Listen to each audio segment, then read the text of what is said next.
Hello, everyone. It's Tim here. I don't know how you found or watching or hearing this video, um, but basically, I've decided I want to share some thoughts on certain subjects, and for some reason, this is the first subject I felt compelled that I wanted to talk about. The Liver King. It's something that I follow a lot of what's going on in the mainstream, and I talk about it occasionally to my friends, but I don't always not always around people that get to talk about it in depth. And I just thought this is a good opportunity for the maybe few hundred of you that are either subscribe through Spotify, that get it through Spotify. And I am actually filming it as well, so you might find a YouTube link somewhere, but I don't want to put this on my main channel. We can discuss that another time, but I feel shy to just kind of make this content and put it on my main channel about these kind of subjects. But I wanted to share anyway. Um, and so the Liver King situation is just one that's interesting. It's just an interesting thing to analyze and break down. So I'm not doing this to judge or attack the Liver King at all, but I can't promise that judgment won't come through. I'm not perfectly compassionate human, as I hope to one day be, as we can all aspire to. But so it might creep through. My soul, the soul does dominate. This, people could call it the subconscious, creeps through. But I will try to be, yeah, compassionate and understanding. But also, just I think it's a good opportunity for us to analyze the state of the influencer culture, the health industry, because this kind of entails all the things that I'm really intertwined with. So the Liver King, for those that don't know, was basically appeared for out of nowhere like a year and a half ago as this very jacked, bearded guy who never wore a shirt and was promoting what he called an ancestral diet, something that I've got experience in a little bit. Like I've done the carnivore diet for some time. I've definitely experimented with a lot of diets. But essentially, he came out of nowhere and was promoting what he called the ancestral tenets, a way of living aligned with nature, which a lot of it sounded like good advice, good intentions. For me, I first saw him, I think, on Instagram. Someone shared me in a video about him sleeping on a hard bed or a hard or a wooden surface or something like that, and with an EMF protected room. There are two things that I've done. I've bought EMF protected cage, slept in that for a period of time. I've slept on the floor for quite a period of time. So things that I'm like, okay, I've been about this life, this health journey, and there's this guy who's shouting about this stuff now, and he's got this following. He's got quite a striking cartoonish look about him, and someone shared it with me, and I just thought, okay, another guy who's just done the route that I've done, that many of us have done, that have discovered some things that we believe are truths and are in that period, the honeymoon period of the discoveries, and just want to scream and shout about them. And I've done this many times with many discoveries, and over time, you kind of, if you're attentive enough and I guess humble enough, it does humble you, in a sense. If you have integrity, you're like, okay, well, I thought I felt something and maybe I did. And there's definitely factors of living in alignment with nature that are important. But but to say this is like the savior of our health is a sometimes a push to say that, And so here's a guy that's screaming he's eating a carnivore diet.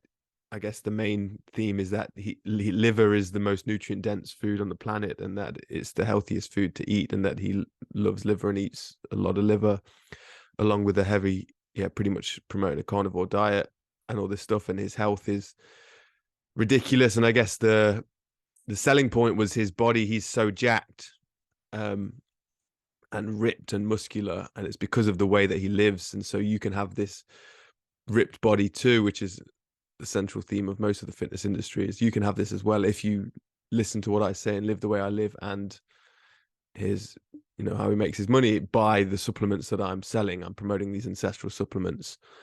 And so my journey of following him, I seen him on that, and then I'd seen clips come up on YouTube of him on like Logan Paul. They asked him about his steroids and he flat out denied it. He was with Mark Bell. He flat out denied it. And he was also on Stephen Ice Coffee Hour. I watched the most Liver King I watched was on this. And I kind of liked him. I thought he's got a, he's got a positive message. He's trying to be compassionate to these people. He seemed quite loving in that instance. I'd also seen him on Caleb Presley's Sunday Conversations, which, by the way, this is just a a tip for live and YouTube comedy right now. Caleb Presley is the funniest man on YouTube. For people that don't know him, just search Sunday Conversations and watch one of his. They're quite shortcut interviews, comedy. He's just a comedy genius for me. But anyway, look, Liver King was on his podcast, or was on his one episode of this, and it was quite funny. And they asked him about steroids. Again, flat out denied it. Now, I don't know enough about steroids. I don't know anything about steroids, other than knowing that I think it's much more rife than we realize, than the mainstream seems to realize within sport. I'm aware of that, but I don't really know what it looks like. So when he's flat out denying it, I mean, it looks, you guess that he does it, but I'm someone who likes to take people at face value, and I think I get it. There's a lot of, I feel like there's a lot of like rewards within that. You can find things where if you're too pessimistic and skeptical off the bat, you can close down a lot of opportunities. So I like to take someone at face value until I see clearly otherwise. Or there's something in their demeanor that's suspicious. And because I don't know enough about steroids, and he's flat out denying it, and then he's promoting other stuff which seems to be about compassion and living in alignment with nature, I thought maybe he's not on steroids. Maybe this is just, genetic freak or whatever it is. I don't know. Now, to other people who are in that industry, they're saying it's very clear he is.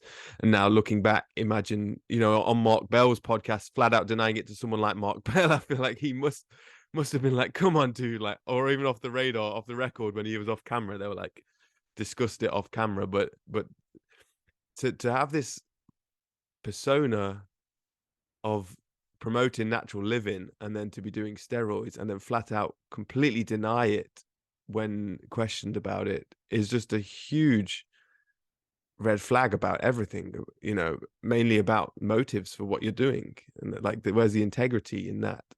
And so basically, More Plates, More Dates, Derek, who's a pretty good YouTube channel. Like, I watch his stuff on and off over time. I'm like fascinated. Seems like a pretty humble dude, and just straight analyzes. And he's not that judgmental of people. He'll just call it out. But then the other night I was at home, and then suddenly I see this video pop up on YouTube, and it said the Liver King lie. And I thought, okay, I was just starting to watch Derek's channel a bit more again recently, and then this pops up, and it's just kind of that circling of the Liver King in my awareness, and then seeing this come up, I thought I'll give this a watch. And so, in between going to my nephew's birthday party, I started to watch it on the drive over, and then finished it when I got back. It basically exposes that the Liver King had sent all these emails to, I think it was was it a rugby coach, strength coach, or I don't know, some sort of strength coach, or I'm not sure, professional in the UK. I think they were telling him what he was on, and basically asking for a full cycle. And these emails were, and it was a lot of back and forth. And it was quite interesting to see the way Liver King speaks to someone in emails when it's off the record, and how kind of, how would I put it, needy, and like, when it felt like I could feel from his writing that when he wants something from you, he act like really sucked up to the guy, and said, give you, pay whatever you want, kind of thing. And then got the analysis. The guy asked him for some pose shots, and he just straight up was like, no, too busy for that, don't know what they are, kind of thing. And it was just funny how once he had the guy on his side, he didn't really want to play ball and work with the guy. Just the guy had to work with him. Anyway, just a random analysis of his emails, but basically, it came out that he was on all this different stuff, these different drugs, EPOs, juice. And I don't know too much about the names or anything like that, but basically it was about $12,000 per month of steroid use.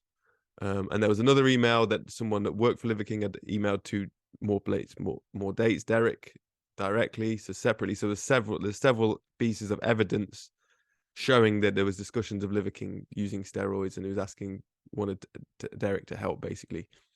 And so these emails were quite interesting. And it also shared about the diet that he was actually eating, and that he was eating almond butter and honey and sweet potatoes, not purely the carnivorous diet he's kind of promoting when he's eating this stuff on the side. Interestingly, he said he eats carbs when he's earned it, and I think that's something I can relate to, and a lot of people can relate to, of this kind of, well, it's an emotional injury where we feel that we have to earn certain foods. That's a trait of a problem right there. Like, you can only eat stuff if you've earned it, rather than just a natural awareness of what we can and can't eat, which I think we were all capable of at some stage. But I think with our diet in modern society is just such a huge gulf between, I don't know, many people that can actually eat balanced in current society and fully tune in, like intuitive eating. And yeah, a lot of us maybe like to think we can, but I don't know. I'm someone who's definitely struggled with dietary issues, so I can recognize it when he says something like, "I only eat carbs when I've earned it," and it's the kind of like self, punishing attitude that he clearly carries. One thing that was kind of funny with this, Gota got thrown under the bus in this whole thing because within the 1 hour documentary on the Liver King lie, they used fraud and charlatans of the health and fitness industry, and they kind of used Gota as a hallmark example of charlatans, which I don't think is completely fair. So God bless Gota, but they use them as an example just because you don't understand something. I don't think if the guy had a better understanding of it and then still talked about it that way, I feel like, but I don't think he's tried to understand it. I think he's just called them charlatans without having an open mind to what they're actually teaching. So I do feel for Gota with that, getting thrown under the bus with Liver, because they're not like on the same scale of the deceit. I mean, there's a lot of arrogance about their approach to stuff, but compared to what the Liver King, for me, this is a big lie. This is a huge lie. And so to say, flat out deny you're on steroids, promote a lifestyle that makes you an incredibly wealthy man. He said he's making $100 million this year, or that number's been thrown around, $100 million. From promoting this, from being an influencer, from a rise to in Instagram, social media celebrity, to be able, I have such a minute following. I've definitely had a big following in the past, a bigger following, not I'd never say ever big, but a fraction probably of where I once was if I hadn't changed my mind about certain situations, which I've always, been transparent at the right time about. When you promote stuff and you do it right, and you've got people that trust you, you can like, I've been able to live off that. I've not bought a house, I've not got a fancy car or anything, but I've been able to live off that. So when I'm a fraction of what I once was, and he is, hundreds or thousands of times bigger than I've ever been, I can only imagine the financial, like, well, I mean, the $100 million thrown out there, isn't it? Which is crazy, right? So here's a man who's got absolute abundance, financial abundance, from saying, live this way in alignment with nature. You can look like me. I'm completely natural. My testosterone's through the roof because I sun my balls and all these practices, which, sure, I've done that stuff, but I'm not gonna promote. I guess isn't to compare, right? I don't want to make it about myself, but just as reference points. It's a lie. It's not.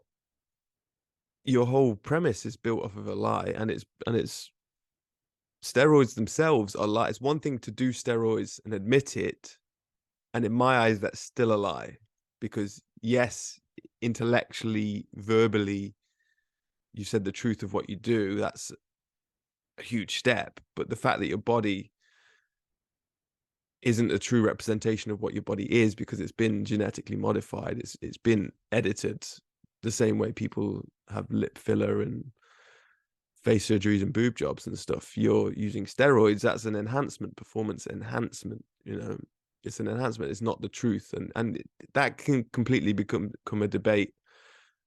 For me, that's inorganic. And then you can say, what is organic? Because I had a friend who was from the UK, did parkour, quite a skinny guy, Andy, moved to Texas. I met him in Texas, and he was jacked.